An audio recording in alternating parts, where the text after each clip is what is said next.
Hello, it's Mark Chris from Memorial Sloan Kettering, talking today about a topic that everybody seems to want to talk to me about, and that is how do you approach patients with locally advanced lung cancers, early stage lung cancers that are candidates for surgery. We suddenly have many therapies approved, different types of therapies, and folks just want to know, what do I use for each individual patient? Unfortunately, there's no quick answer to this. It is a lot of hard work to figure out what to do. It's a lot of talking. You absolutely need to spend the effort to work with all the different specialists in the field to decide what is best for an individual patient. And it's hard. Anybody in the medical field knows how difficult it is to have a quiet, thoughtful conversation with a colleague now. And you just have to make that happen, though. And I guess my first recommendation to everybody dealing with these patients is to do your best to get all the best minds available in your facility to make a good decision. I think it's critical and central to have the surgeon lead. Only the surgeon can truly decide if a person is operable and resectable, and those are kind of the entry criteria to these discussions. Is the patient operable? Is the patient resectable? Let the surgeon decide that. We can take part in that decision, but the surgeon has to decide. And from the patient's standpoint, it's absolutely critical to achieve a complete resection. When you look at all the data about how people do after with early stage lung cancer, the ones that have complete resections are the patients with long survival and cure. So you just have to get a complete resection.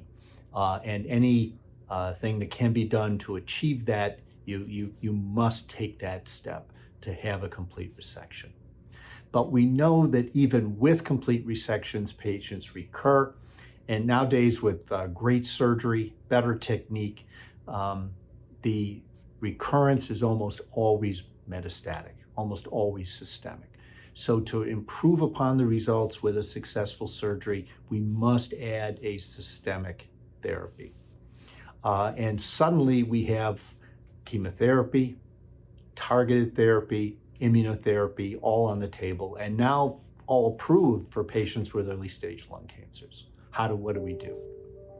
I think it's important that we understand that chemotherapy is part of the mix for virtually every patient where it's safe, and it's cisplatin-based chemotherapy. For all but the tiniest lung cancers, cisplatin-based chemotherapy is on the table. And when you look at these recent trials of adjuvant immunotherapeutics and targeted therapies, the patients all were planned to get chemotherapy. Not all did, but that was the plan. Cisplatin-based chemotherapy. So that's part of the mix, and we need to find a way to try to get cisplatin-based chemotherapy into the patients. When it comes to immunotherapeutics, I think it's pretty clear when you look at the data, particularly in the adjuvant setting, that these are patients that have expression of PD-L1. The other thing they don't have is a target. The trials of immunotherapeutics in the perioperative setting generally excluded people that had EGFR and ALK, and I would extrapolate from that any target, probably other than KRAS G12C. But if you have another targetable therapy, immunotherapy is probably not the best thing for you.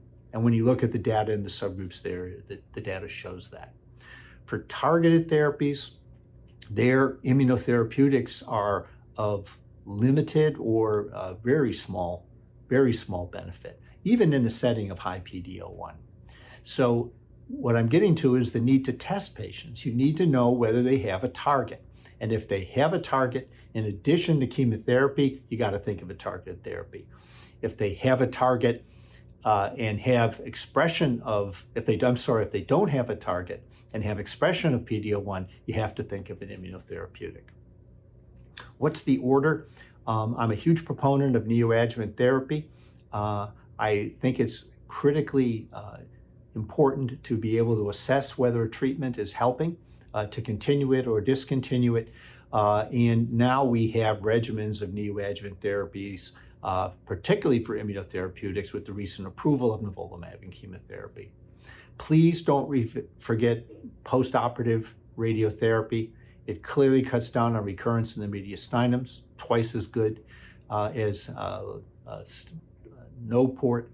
And it also plays a role in improving outcomes as well. It's not a huge role. It's less than a 12% improvement in disease-free survival at 3 years, but it's a significant one. Please remember, chemotherapy is a 5% improvement in 5-year survival, and we routinely use that.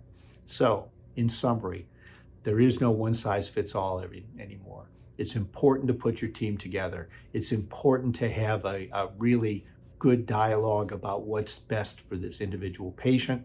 It's important to test patients. You need to know if they have a driver because that sets the stage for either an immunotherapeutic or for a targeted therapy.